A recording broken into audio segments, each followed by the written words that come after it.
নলবাৰীত সংঘটিত হৈছে এক দুখজনক ঘটনা। ধানখেৰত লগা জুয়ে সৰ্বহাৰা কৰিলে এটা কৃষক পৰিয়ালক। আজি দিনৰ ভাগতে নলবাৰীত সংঘটিত হয় এক ভয়ংকৰ অগ্নিকাণ্ডৰ ঘটনা। জিলাখনৰ ডাঙুৱাপাৰা গাঁৱত সংঘটিত হয় এই ভয়ংকৰ অগ্নিকাণ্ডৰ ঘটনাটো। পিছফালে যোৱাত অকস্মাত আহি তাৰমানে শুনা পালোঁ যে লাইনৰ শ্বৰ্ট কৰি পেলাই তাৰমানে ঘৰত জুই লাগে।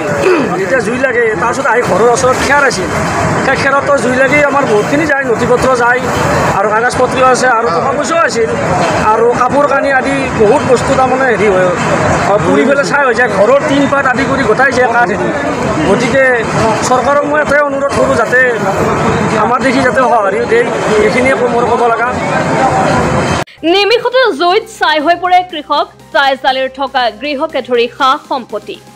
ডাঙুৱাপাৰা গাঁৱৰ কৃষক টাইজালিয়ে পথাৰৰ পৰা চপোৱা ধানখেৰ গৃহৰ সন্মুখভাগত দমাই থৈছিল।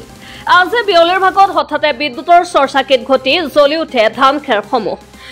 ডাঙুৱাপাৰা গাঁৱত মহম্মদ টাইজালিৰ ঘৰত এই আমাৰ লাইনৰ শ্বৰ্ট চাৰ্কিট হৈ টাইজালিৰ ঘৰত জুই লাগি বহুতো সা সামগ্ৰী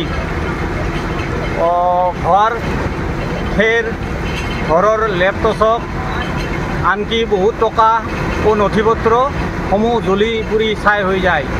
ধানখেৰসমূহ জ্বলি যোৱাৰ পিছতে কৃষকগৰাকীৰ থকা গৃহটো দাও দাওকৈ জ্বলি উঠে। লগে লগে স্থানীয় ৰাইজে জুই নুমুৱাবলৈ আপ্ৰাণ চেষ্টা চলাই যদিও সম্ভৱ হৈ নুঠিল। অৱশেষত অগ্নি নিৰ্বাপক বাহিনীৰ গাড়ীয়ে জুই নুমুৱাবলৈ সক্ষম হয় যদিও ইতিমধ্যে পৰিয়ালটোৰ গৃহৰ সমস্ত সা সম্পত্তি জুইত ভস্মীভূত হৈ পৰে। পৰিয়ালটোৰ গৃহত থকা নগদ ধন, বিভিন্ন আচবাব, ফাৰ্নিচাৰ আৰু বিভিন্ন নথি পত্ৰ জ্বলি ভস্মীভূত হৈ পৰে। নলবাৰী জিলাৰ অন্তৰ্গত ডাঙুৱাপাৰা গাঁৱত টাইজালিৰ ঘৰত ধানৰ খেৰত লাইনৰ তাৰত শ্বৰ্ট হৈ জ্বলি এটা ঘৰৰ ভিতৰত থকা বস্তু গোটেই জ্বলি পুৰি শেষ হৈ যায় আৰু তাত বহুত ধৰণৰ সামগ্ৰী আছিল, মূল্যৱান সামগ্ৰী, নথি পত্ৰকে ধৰি টকা পইচা, চিমেণ্ট আদি সোমাই থোৱা হৈছিল। সমস্ত বস্তু পুৰি ছাই হৈ যায়।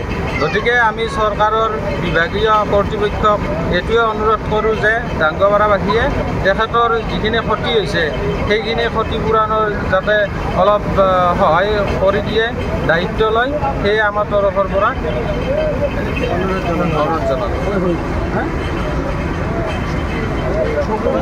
মই কি ক'ম, তাৰমানে মই বাৰীত গৈছিলোঁ, আমাৰ বাৰীৰ পিছফালে যোৱাত অকস্মাত আহি তাৰমানে শুনা পালোঁ যে লাইনৰ শ্বৰ্ট কৰি পেলাই তাৰমানে ঘৰত জুই লাগে। যেতিয়া জুই লাগে তাৰপিছত আহি ঘৰৰ ওচৰত খেৰ আছিল, সেই খেৰতো জুই লাগি আমাৰ বহুতখিনি যায়, নথি পত্ৰ যায় আৰু কাগজ পত্ৰও আছে আৰু টকা পইচাও আছিল আৰু কাপোৰ কানি আদি বহুত বস্তু তাৰমানে হেৰি হয় পুৰি পেলাই ছাই হৈ যায়। ঘৰৰ টিন পাত আদি কৰি গোটাই যায় কাঠ হেৰি।